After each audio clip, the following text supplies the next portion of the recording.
History has always hidden more than it has revealed. Behind every grand tale of pioneers, settlers, and religious leaders lies a darker undercurrent, whispers of rituals, forbidden practices, and family secrets too gruesome for the public eye. Utah in the 1840s was not just a land of promise and survival, it was also a land where silence covered horrors that most would not dare to speak of. Among these shadows rests the chilling story of the Kimball family, a name that, on the surface, blended into the fabric of early Mormon settlement, but behind closed doors, concealed acts that would disturb even the most hardened minds. In 1842, Utah was still a landscape of raw wilderness, harsh climate, and the fragile beginnings of settlements that sought to carve permanence out of dust and stone. And in this place, the Kimball family held a position that seemed outwardly respectable, clothed in the language of faith and devotion. Yet beneath the outward show of righteousness, there existed a darker current that flowed unseen, where the veil of religion and power offered cover for indulgences that defied both scripture and humanity. To understand the depth of what happened behind the Kimball name, one must first understand how tightly bound religion and authority were in those years, how belief and leadership could elevate a family to near untouchable status. Utah's frontier faith communities were bound by loyalty, obedience, and fear of being cast out, and within this structure, men like the Kimballs found room to twist piety into domination, to cloak acts of cruelty and desire beneath the untouchable armor of being chosen, sanctified, or divinely appointed. It was not unusual in those days for families to be large, for patriarchs to speak with unquestioned authority, for silence to be demanded from wives and children alike. But with the Kimballs, this silence took on a heavier, more sinister weight. It was not just the authority of a father or husband, it was the authority of someone who claimed God's blessing, who could command obedience under the threat of eternal damnation. And so every action, however twisted, could be justified as divine testing, ritual purification, or holy necessity. The veil of religion allowed them to live with two faces, one shown to the outside world and one kept hidden within the walls of their home. In public they could attend gatherings, sing hymns, read from scripture, and offer help to neighbors, their family image preserved as steadfast and devout, while in private they turned those same words into tools of control. Imagine a family dinner table lit by faint candlelight, where prayers offered were not for protection from sin, but for the strength to carry out the rituals demanded by the patriarch. Those seated at the table knew the words but felt their meaning warped, a prayer becoming a reminder of what the night would bring. The community at large, blind to these inner workings, would see nothing but obedience and loyalty, the Kimballs appearing as pillars of faith, while the children and wives bore the knowledge of a different truth, a truth that could never be spoken. In those days, the Mormon faith was itself a structure that emphasized hierarchy, submission, and sacrifice. For the Kimballs, this structure was more than belief. It was the perfect curtain to hide behind. The patriarch could interpret scripture however he wished, twisting verses into justification for domination and indulgence for silence and secrecy. A command that should have been about spiritual purity became instead a license for physical control, and to resist was not simply to defy a man, but to defy God, a line too dangerous for anyone to cross. In a world where leaving the family meant being cast out into wilderness, starvation, or social death, compliance was not a choice but survival. And so the family became a private theater where faith was used as a weapon, where power was reinforced by constant reminders that they were chosen, elevated, protected from consequence. The veil of power reached even further when outsiders suspected, for whispers could be silenced by status. A word spoken against the Kimballs might be dismissed as jealousy, blasphemy, or rebellion. The patriarch's role in the church, his close ties with leaders, ensured that suspicion rarely gained ground. Neighbors might notice strange behaviors, hushed voices, or children who avoided eye contact, but they would not dare raise a hand against those protected by religious standing. The very isolation of Utah in the 1840s played into this secrecy. The settlement small, the leaders tightly knit, the doctrine strong enough to turn doubt into sin. This web of religion and power was not merely a shield. It was an iron gate, keeping truth locked away and victims trapped inside. Within the family, the weight of power shaped the daily rhythm of life. Every act of kindness by the patriarch was double-edged, for the same hand that offered bread or scripture could later enforce obedience through twisted demands. To a child growing within that household, love and fear were inseparable. God and punishment intertwined, until there was no clear boundary between right and wrong, holy and unholy. For the wives, the demands of obedience were even greater, for they were taught that their silence was virtuous, that submission was the path to heaven, even when that submission led them into rituals that no faith should sanctify. Their pain was written off as sacrifice, their horror as loyalty, their silence as holiness. And the longer this continued, the deeper the veil of power grew, until the family became an unbreakable circle of secrets. The psychological prison was as real as any wall. The patriarch's control was not only over the body, but over the mind, reshaping memory and belief until doubt itself seemed sinful. A child questioning the meaning of a ritual could be told that doubt was rebellion, that fear was weakness, that shame was proof of their sinful nature, and so they learned to bury their feelings deeper, to never speak of the horrors they endured. For them, the world outside could never understand, because the world outside saw only a respected, God-fearing family. That is the cruelest function of religion, as a veil of power.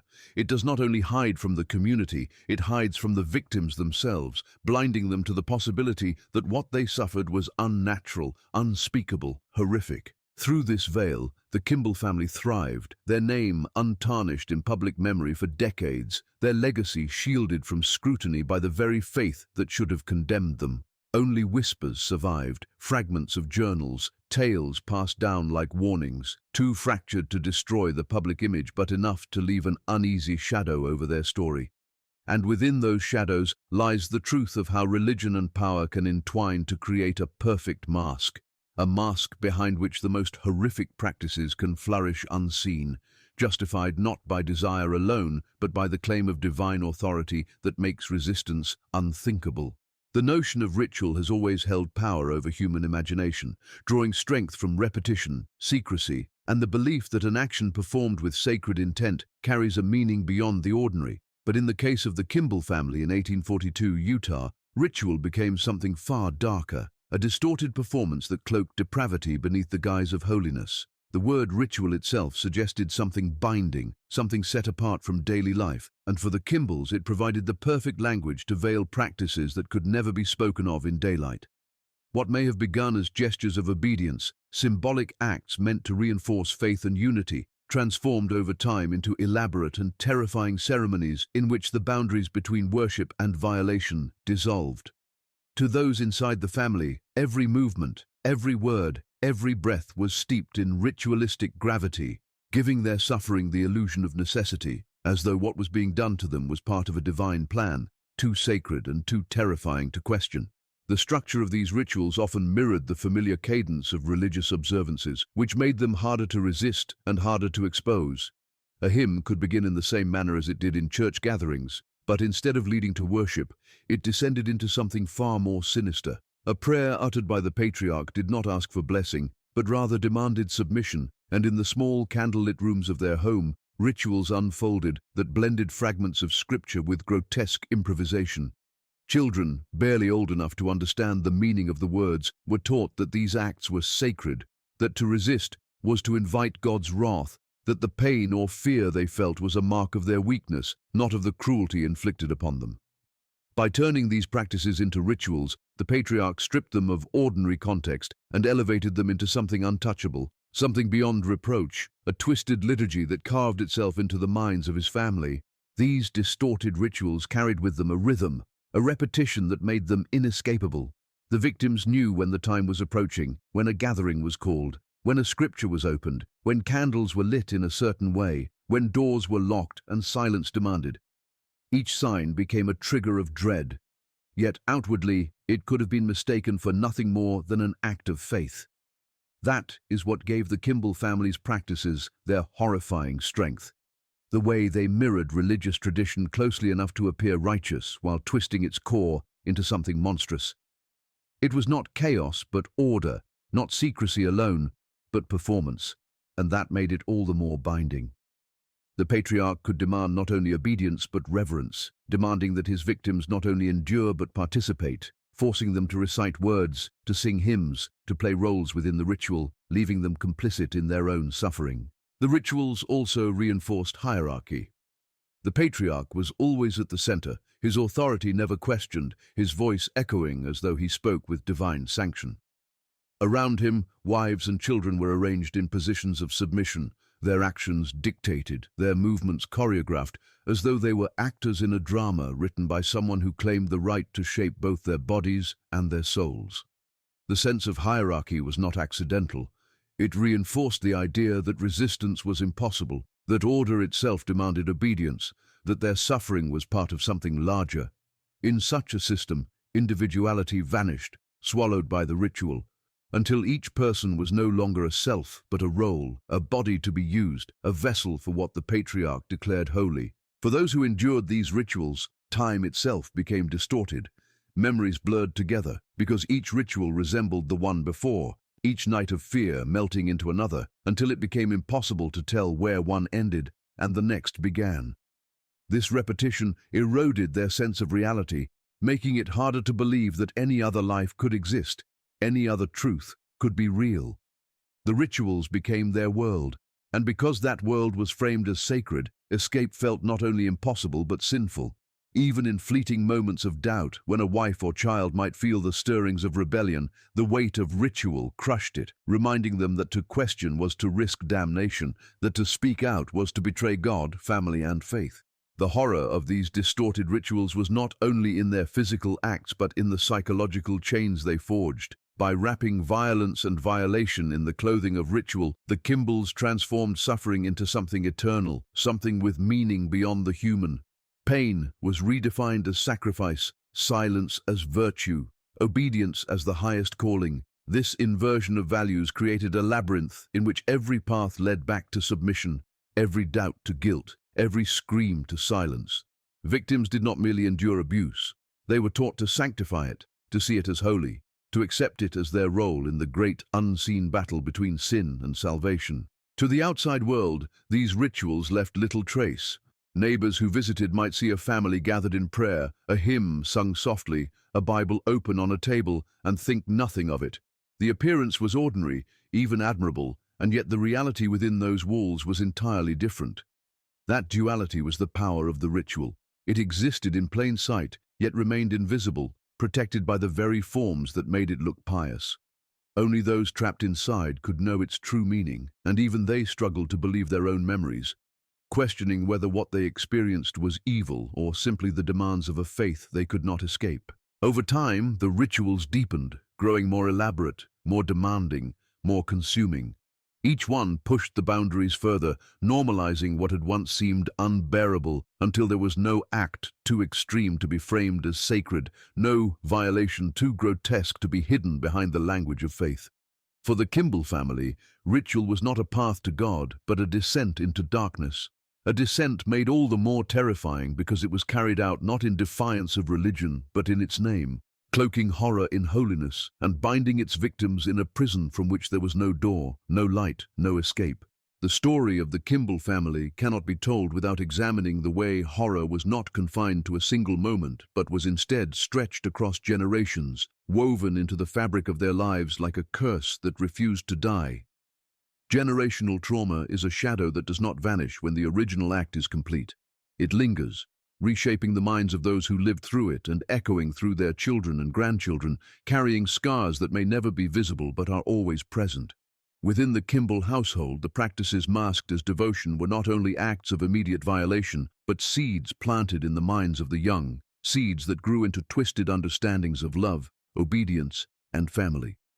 A child raised in such an environment did not learn the difference between affection and exploitation, between discipline and domination, between prayer and punishment. They grew into adults who bore the weight of confusion, shame, and silence, and whether they repeated the patterns or lived in fear of them, the trauma became a chain linking one generation to the next. The children of the Kimballs were born into a world already defined by secrecy and submission. From their earliest memories, the walls of their home were saturated with dread, and the rituals of their family life were laced with coercion. To them, this was not abnormal. It was simply life, as it had always been. They were told from the time they could speak that obedience was holiness, that silence was virtue, that questioning was sin, and so they internalized the twisted logic of their father's authority. When a child is shaped by fear, their innocence is stolen not only in the moment but in every day that follows, for their sense of self becomes a battlefield where guilt and terror are stronger than joy or freedom. Some of the children may have sought to break free, to imagine a life beyond the shadow of their father's dominion, but even those attempts were haunted by the memories of what had been done to them, the weight of shame silencing them long after they left the family home. For those who remained, the cycle often repeated. A son raised in such an atmosphere might grow into a man who could not separate love from control, who mistook domination for duty, who repeated the same rituals because he had never learned another language for family life. A daughter raised in such an atmosphere might become a wife who believed submission was her holy role, who accepted pain as sacrifice, who feared to question because her earliest lessons had taught her that silence was salvation.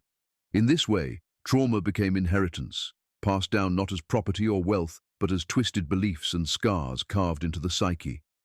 Even those who resisted, who hated what had been done to them, could not easily escape, for the memories haunted them like phantoms, shaping how they trusted others, how they raised their children, how they lived with the constant echo of dread in their hearts. The most horrifying aspect of generational trauma is how invisible it can appear to those outside.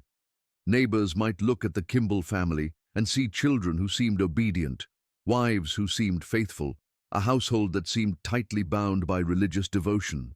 What they could not see were the nightmares that replayed in silence, the way children flinched at certain words, the way wives carried themselves with hollow eyes, the way laughter never quite reached the surface. Trauma of this kind does not always leave marks on the skin. It leaves marks on the soul, and those marks are harder to expose.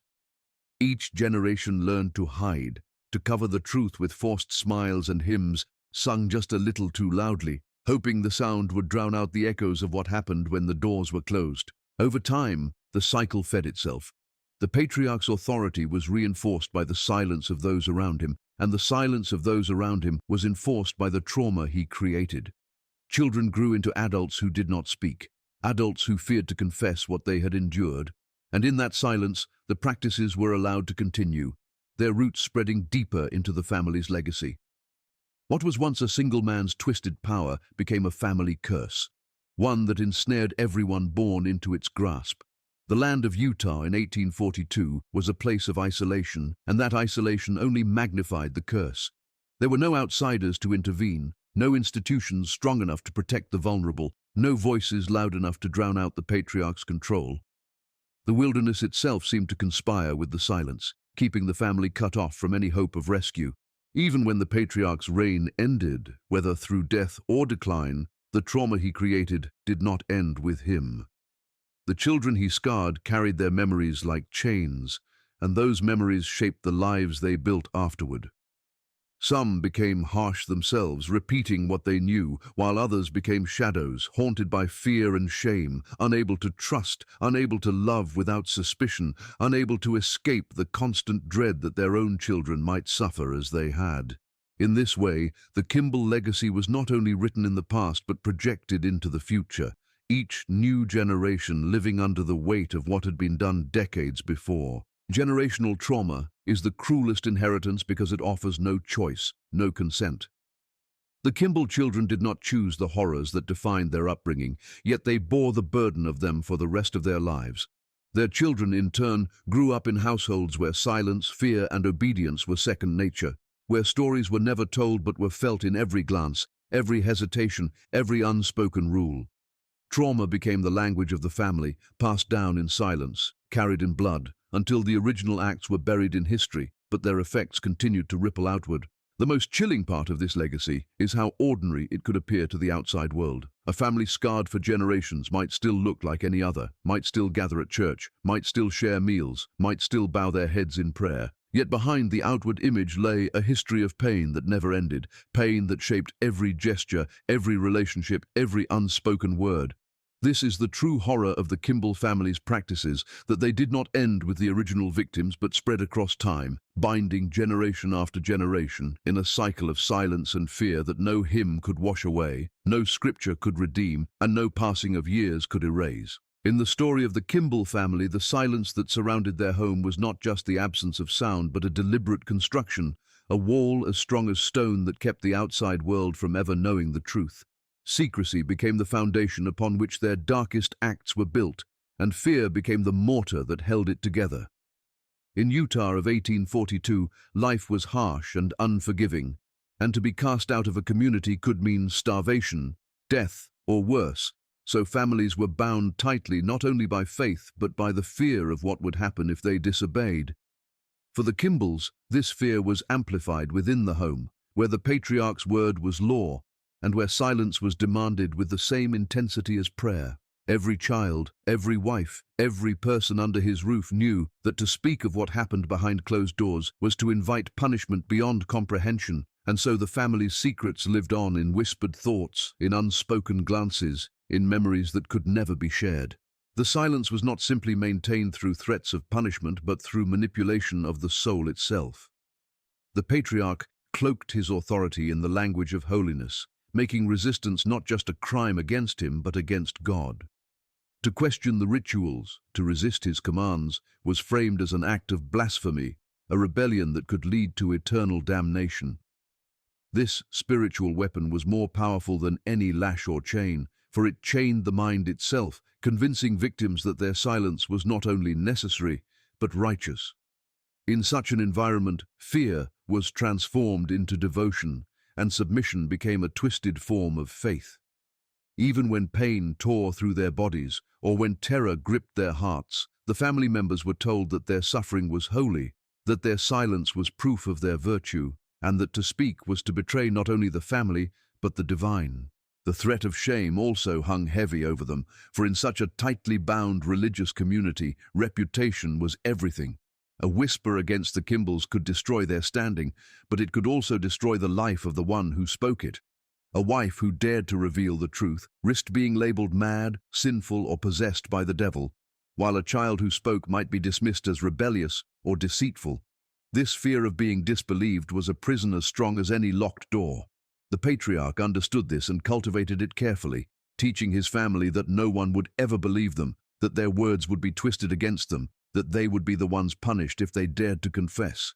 In such conditions, secrecy did not need to be enforced with violence alone. It was sustained by despair, by the certainty that speaking the truth would only deepen their suffering. The silence also carried with it an unspoken pact of complicity. Each member of the family knew that the others were enduring the same horrors, but none of them dared to acknowledge it openly. To speak of it would not only risk punishment from the patriarch, but would also shatter the fragile illusion of survival that each clung to. So they lived side by side in silence, carrying the same scars, the same memories, but never sharing them. This isolation within the family deepened the trauma, for the victims could not even find solace in one another. The very bonds that should have offered comfort between mother and child, between siblings, were poisoned by the weight of secrets, turning love into another source of pain. Outside the home, the silence was even thicker. The Kimballs attended church gatherings, sang hymns, read from scripture, and presented themselves as devout and loyal members of the community. Neighbors saw nothing but piety and discipline, perhaps even admiring the family for their devotion. Any subtle signs, the haunted look in a child's eyes, the stiffness in a wife's smile, were dismissed or overlooked, for the community was bound by its own culture of silence. People in those days were reluctant to question authority, reluctant to pry into the private lives of others, especially when those others were protected by religious standing. In this way, the family's secrecy blended seamlessly into the broader silence of the community, a silence that protected not only the Kimballs, but many others like them, whose private horrors remained hidden behind the veil of piety. Within the home, silence was enforced through ritual as much as through fear. After each gathering, after each act cloaked in the guise of holiness, there would be no discussion, no acknowledgement of what had taken place. The victims were expected to carry on as though nothing had happened, to perform their daily tasks, to smile when necessary, to pray as though their faith was unbroken. This constant erasure of truth was itself a form of cruelty, for it denied them even the small relief of naming their suffering. Memories were buried deep, pressed into silence until they became almost unreal, as though the events had taken place in another world, a world that could never be spoken of. Yet the body remembered, the mind remembered, and the silence only made those memories heavier, more suffocating. Over time, the silence grew into something larger than the family itself. It became a legacy, passed down alongside the trauma, teaching each new generation that some things must never be spoken, that survival depended on secrecy, that pain was to be endured quietly. Even when children grew into adults and left the family home, the lessons of silence followed them. They carried with them the fear of being disbelieved, the shame of what had happened, the guilt of complicity, and so they remained quiet, their voices stifled by memories too heavy to bear. Some may have whispered fragments to their own children, warning them in veiled words, but most carried their secrets to the grave, leaving only traces behind. Journals with missing pages, stories half told, strange behaviors that hinted at a truth too terrible to name. The Kimball family's silence was both shield and prison. It protected them from exposure, from the judgment of neighbors, from the consequences of their actions, but it also imprisoned those within, trapping them in a world where truth could never be spoken. The secrecy became a second skin, worn so tightly that it was inseparable from their identity. And even when the patriarch's power waned, even when time moved forward and generations changed, the silence endured, carrying the weight of fear, shame, and secrecy long after the original horrors had passed. When fragments of truth about the Kimball family began to surface, they did not appear in bold declarations or open confessions, but in small, fractured pieces, unearthed accounts that carried with them the heavy weight of secrecy. Much of what is known does not come from official records or testimonies spoken in daylight, but from the scattered remnants left behind, journals with cryptic passages, letters written in fear, and the whispered recollections of those who lived close enough to sense that something was deeply wrong. These accounts are not complete. They are fragments of a shattered mirror, each piece reflecting part of the horror but never the whole image. Yet when those fragments are brought together, they suggest a story too disturbing to ignore, a story that transforms the family from an image of piety into a warning of how darkness can thrive in silence. The journals are often the most telling, though they rarely name events directly. A wife might write of feeling unworthy, of needing forgiveness for sins unnamed, of nights when her faith was tested beyond endurance. A child might scrawl notes that seem innocent at first, phrases about obedience, about strange gatherings, about being chosen, yet when read in context, the words take on a far more chilling meaning. Sometimes there are gaps, entire pages torn out, ink blotted until words are unreadable, as though the writer could not bring themselves to commit the truth fully to paper.